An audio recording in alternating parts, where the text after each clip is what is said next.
So we were discussing these three recurrence relations, and it turns out that for each of them the solution to the recurrence is precisely the cost incurred at the leaf level.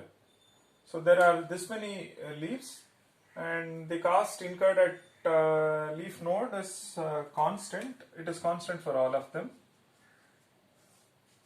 So which is why we said, and when on simplification we saw that solution to this recurrence is precisely the number of leaves into the cost incurred at the leaf node.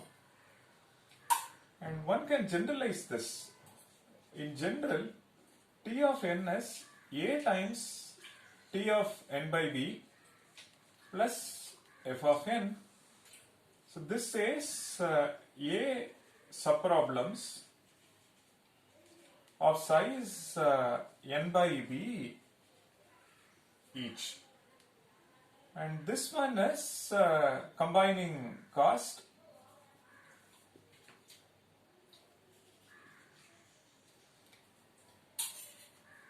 So there is a cost to combine the partial solutions. That cost is given by this function, and it turns out that to conclude this, I need to compare two quantities. That's precisely what master theorem says. We are in case 1 of master theorem. There are three cases.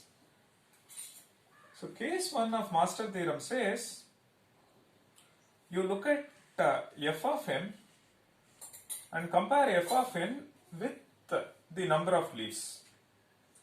So if it turns out that f of n is order of n power log a base b minus epsilon, and suppose this is the case.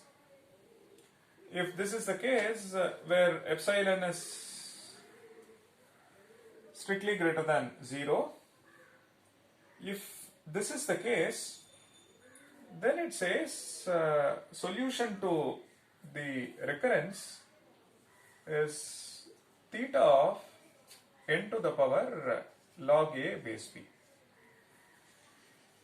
And most importantly, t of 1 is some constant c, or it is theta of 1. So for a given relation, you check whether f of n is order of n power log a base b minus epsilon. Epsilon is constant. Epsilon is strictly greater than 0. If that's the case, solution to the recurrence is this. So what is this telling us? F of n is order of n power log a base b minus epsilon. So which means the n power log a base b, the asymptotic growth of this function is faster than the asymptotic growth of f of n. For example, let's look at this example. For example number 1, let's calculate what is n power log a base b. So n power log a base b is n to the power log, and a is 3, and this one is 2. And what is f of n? F of n is n. So what it says is check whether f of n is order of n to the power log a base b minus epsilon.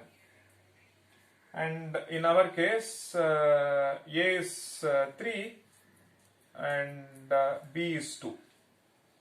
So you can see that this will be like say 1.5, which means I can choose epsilon to be say 0.2.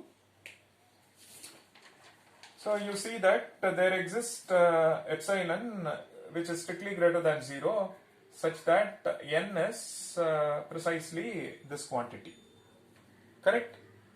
and you can choose 0.001, 0.1, 0.2, 0.3, and you can choose as long as this inequality, this expression is respected. So you see that f of n is order of this. What do we infer from this? Which means the asymptotic growth of n is slower than n power log a base b.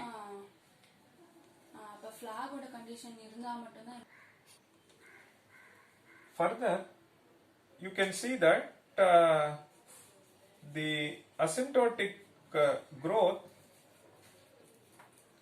of n power log a base b is faster than f of n. In this case it is n. Fine. So it is faster than f of n. In this case it is n. That's clear, right?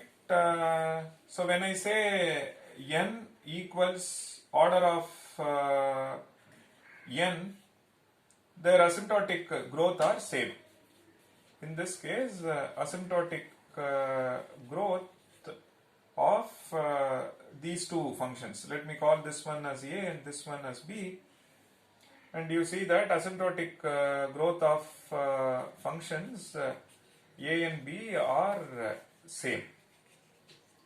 Yes. When I say n is equal to order of n square, and over here the function is n, over here the function is n square. Now you see that growth of b, asymptotic growth of b is faster than a.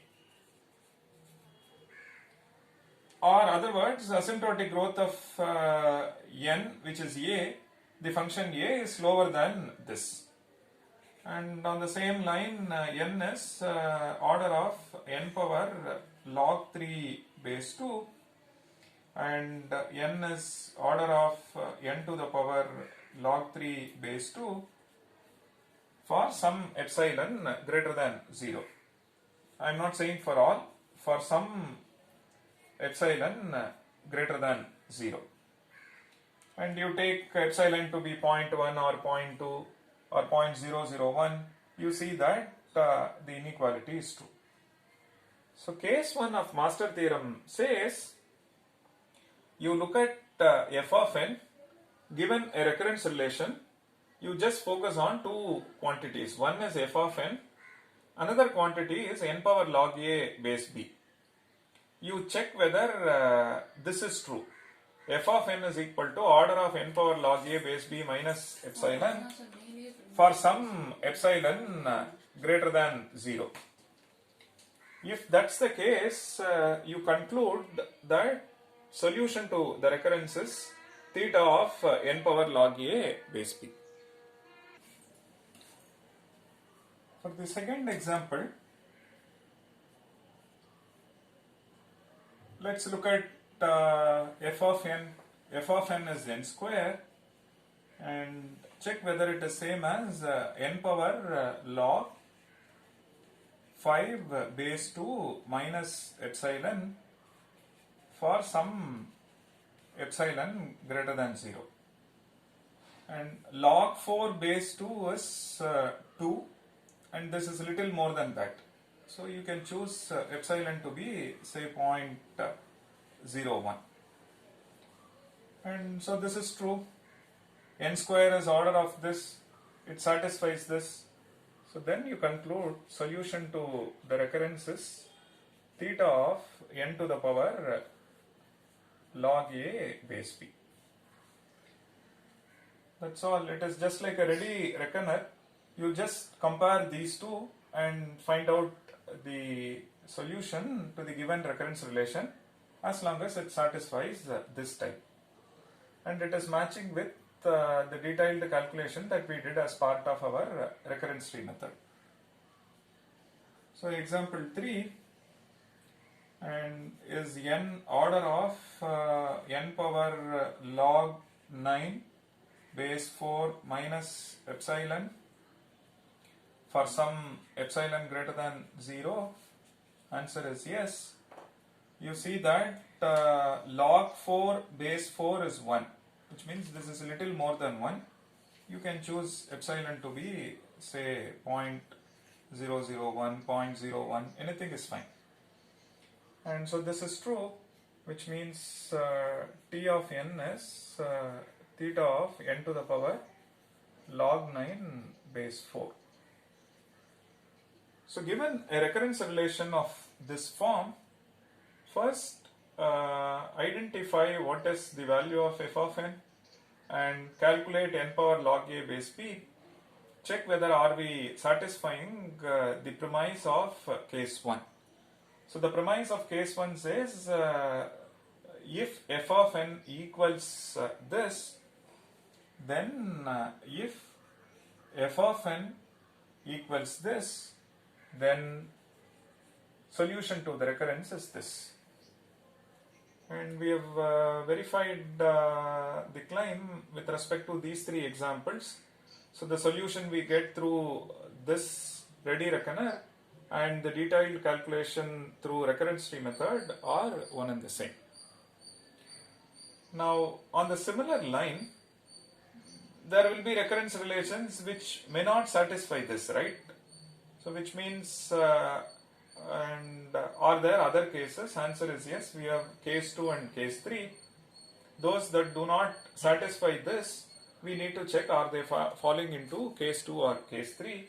If that's the case, what would be the solution to the recurrence, which we shall see next.